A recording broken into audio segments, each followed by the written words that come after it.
ابن تیمیہ رحمۃ اللہ سے 17 سوالات.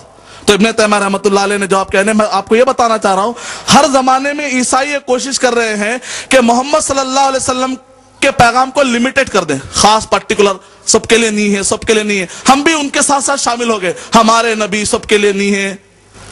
اللہ حفاظت فرما. اس کے بعد انہوں نے ابن تیمیہ رحمۃ اللہ علیہ نے جواب دیا، بڑا پیارا جواب دیا. اللہ، آپ نے عربی زبان سمجھی نہیں، قرآن مجید کو آپ نے سمجھا نہیں. اللہ تعالیٰ نے کیا کہا دیکھیے، اور اللہ تعالیٰ نے محمد صلی اللہ علیہ وسلم کو عربوں میں بھیجا، عربوں کے لیے بھیجا، ورڈ.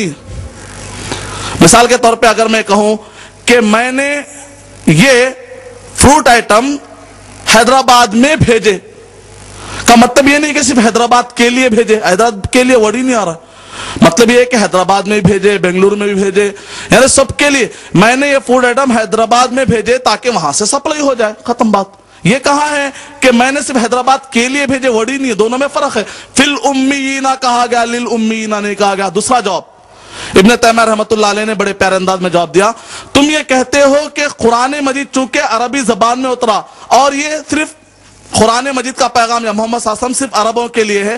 اگر یہ لاجک مان لی جائے کہ جس زبان میں قرآن مجید، جس زبان میں کوئی کتاب اتری، اگر یہ لاجک مان لی جائے، تب تو پھر تم کو بھی چاہیے کہ تم اپنی انجیل کو سب کو نہ پڑھاؤ، کیونکہ تمہاری انجیل کیا ہر زبان میں اتری. تمہاری انجیل کس زبان میں اتری وہ بھی نہیں معلوم. آپ کو معلوم ہے عیسائیوں کو آج تک بھی یہ پتا نہیں ہے کہ عیسیٰ علیہ السلام کس زبان میں بات کرتے تھے. بعض لوگ کہتے ہیں سریانی، بعض لوگ کہتے ہیں نہیں عبرانی میں. یعنی آج تک عیسائیوں کو یہ پتا نہیں ہے کہ ان کے نبی عبرانی میں بات کرے یا سریانی میں بات کرے. یعنی جس قوم کو پتا نہیں ہے وہ ہم سے سوال کر رہی ہے کہ عربی زبان میں اترا تو پوری دنیا میں کیوں پھیلا رہے ہیں. اگر اس لاجک کو مان لیا جائے تو پھر انجیل بھی پوری دنیا میں نہیں پھیلانا چاہیے. دوسرا جواب آپ کو سمجھانے کے لیے میں آپ کو دوں گا، وہ یہ ہے کہ اگر مان لیجئے کوئی فرانس کا ایک سرجن ہے، اس نے کوئی دوا ایجاد کی. اگر کوئی فرانس کا کوئی ایک سائنٹسٹ ہے، اس نے اگر کوئی دوا ایجاد کی اور اس نے ڈسکرپشن اس دوا کے بارے میں اس نے اپنی زبان میں لکھا، فرانسیسی زبان میں لکھا. اب مان لیجئے کل کے اندر سرسی میں کوئی بیمار ہو گیا، حیدرآباد میں کوئی بیمار ہو گیا، اور سیم دوا اس کو کام آ رہی ہے، تو آپ کہیں گے نہیں مت کھلاؤ. ارے کیوں؟ کیونکہ یہ زبان، یہ جو دوا ہے فرانسیسی زبان میں لکھی ہوئی ہے. ارے اس سے کیا ہوتا بھائی، اگر دوا کام آ رہی ہے.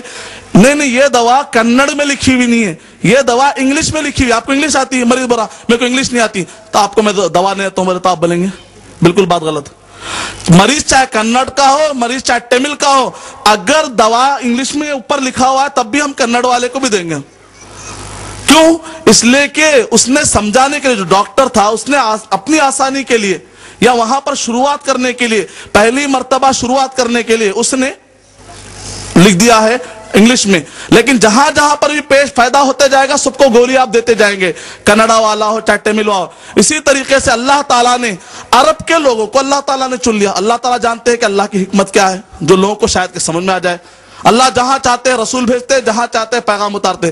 اللہ تعالیٰ نے سب سے پہلے یہ قرآن مجید عربی زبان میں نازل کیا، عرب میں. اس کے بعد اب یہ جو پیغام جہاں جہاں پر بھی لوگوں کو فائدہ جہاں جہاں ملتا جائے گا سب کو پہنچانا پڑے گا.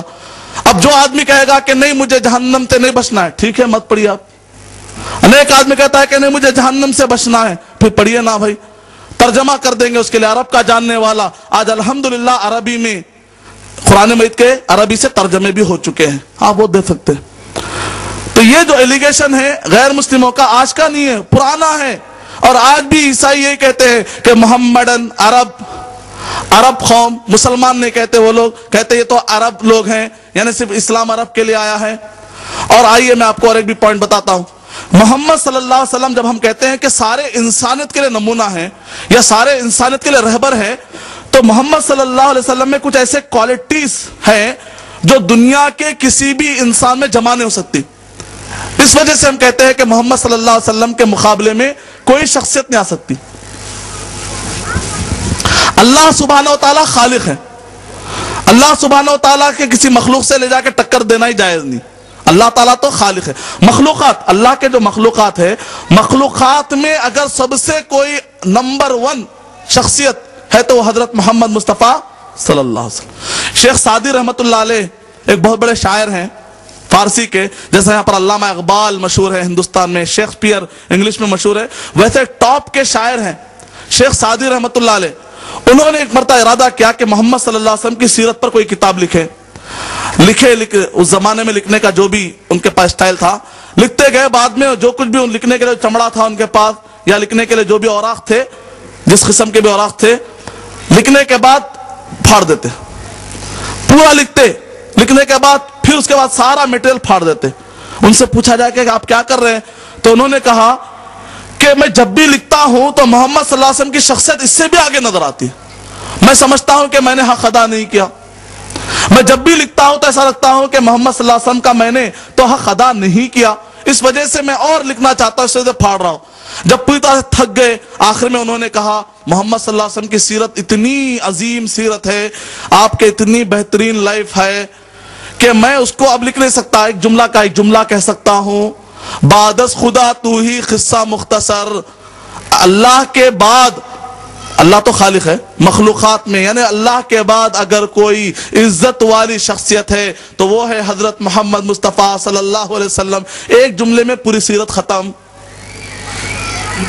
محمد صلی اللہ علیہ وسلم میں اگر آپ غور کریں گے، کچھ ایسی صفتیں ہیں جو دنیا کے سارے بڑے بڑے شخصیتیں، موسیٰ علیہ السلام، عیسیٰ علیہ السلام، یا بدھا، رام، لکشمن، دنیا کے جتنے بھی مذاہب ہیں آپ ان میں غور کر کے دیکھ لیجئے، محمد صلی اللہ علیہ وسلم کے اندر جو صفتیں ہیں وہ صفتیں دو قسم کی ہیں۔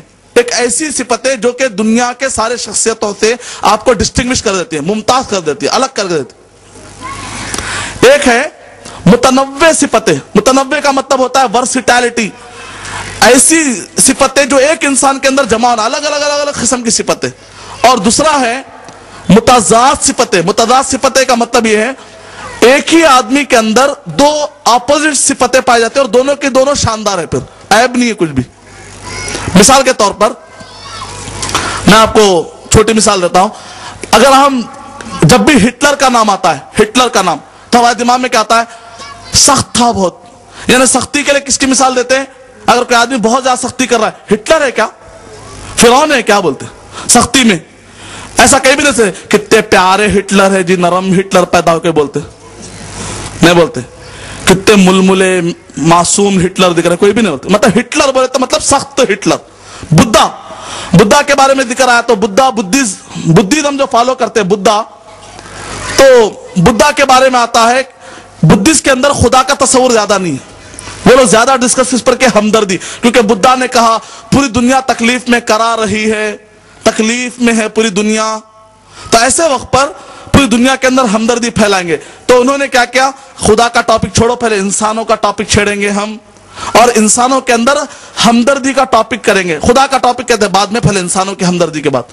یعنی عجیب لوگ ہیں، ہمدردی کی فکر ہے، ہمدردی پیدا کرنے والے کی فکر نہیں، ہمدردی ڈالنے والے کی فکر۔ ہمدردی ڈالے گا کون؟ اوپر والا۔ ہمدردی پیدا کرے گا کون؟ اوپر والا۔ اس کو چھوڑ کے ہمدردی کا کتنا کام کرو گے آپ؟ بہرحال کہہ رہا کیا انہوں نے کیا۔ تو اب پوری دنیا کے اندر لوگ مثال کیا دیتے؟ ہمدردی میں کتنے پیارے بدھا ہے بولتے، الٹا مثال کوئی بھی دیتے کتنا سخت بدھا ہے، سمجھ رہا نہیں جب سے سمجھا رہا ہوں، کوئی بھی بولتا ایسا نہیں بولتے۔ بدھا کو نرمی میں مثال دیتے ہیں اور سختی میں ہٹلر کو مثال دیتے ہیں، لیکن محمد صلی اللہ علیہ وسلم کی سیرت کو آپ دیکھیں کتنی بیلنس ہے۔ آدمی مکمل اس وقت پر ہوتا ہے جبکہ اس کے پاس سختی کے موقع پر سختی ہونی چاہیے، نرمی کے وقت پر نرمی ہونی چاہیے۔ اگر ایسا نہیں رہے گا، مثال کے طور پہ ایک ظالم ہے، ایک مظلوم ہے، مظلوم کے ساتھ آپ کو ہمدردی ہونی چاہیے جس کے پر ظلم ہو رہا ہے۔ جو ظالم ہوتا ہے تلوار اٹھا رہا ہے تو آپ کا اتنی سختی ہونی چاہیے کہ اس کی تلوار پکڑ سکے، اس کو روک سکے، یعنی آپ کے پاس سختی بھی ہونی چاہیے اور نرمی بھی ہونی چاہیے۔ نبی اکرم صلی اللہ علیہ وسلم کو آپ دیکھیں گے تو یہ دونوں صفتیں بڑے ہی بہترین انداز میں موجود تھی۔ نبی اکرم صلی اللہ علیہ وسلم کتنے نرم ہیں، دیکھیں آپ کہ رات میں تہجد کو اٹھ رہے ہیں تو نبی اکرم صلی اللہ علیہ وسلم امت مسلمہ کی فکر، میرے ایک ٹاپک ہے محمد صلی اللہ علیہ وسلم کے آنسو، تقریباً 200 ایسے مقامات ہیں کہ جہاں پر نبی اکرم صلی اللہ علیہ وسلم نے اپنے آنسو بہائے، اپنے ذات کے لیے نہیں، خون نکلا، بخار آیا تو آنسو نہیں بہائے، لوگوں کی انسانیت کی فکر میں آنسو بہائے، میرے اور آپ کے لیے اپنا پیر سجائے تہجد کے موقع پہ، اللہ میری امت، اے اللہ میری امت، تاکہ وہ جہنم میں چلے۔ نبی صلی اللہ علیہ وسلم ہمارے بارے میں فکر کرے، ہم کو اپنی فکر نہیں ہے،